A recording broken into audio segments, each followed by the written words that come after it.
Aziz kuzatuvchilarim, sizlar bilan bitta zo'r narsani bo'lishmoqchiman.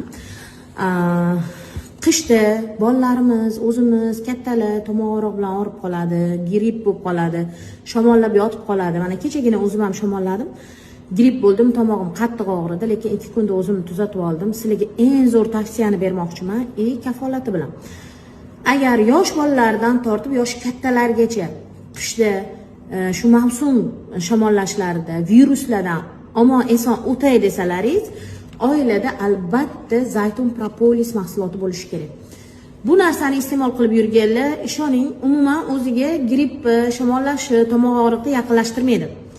Shuni hisobiga yaqinlashtirsa ham oson yengib o'tib ketadi, og'ir bo'lib qolmaydi.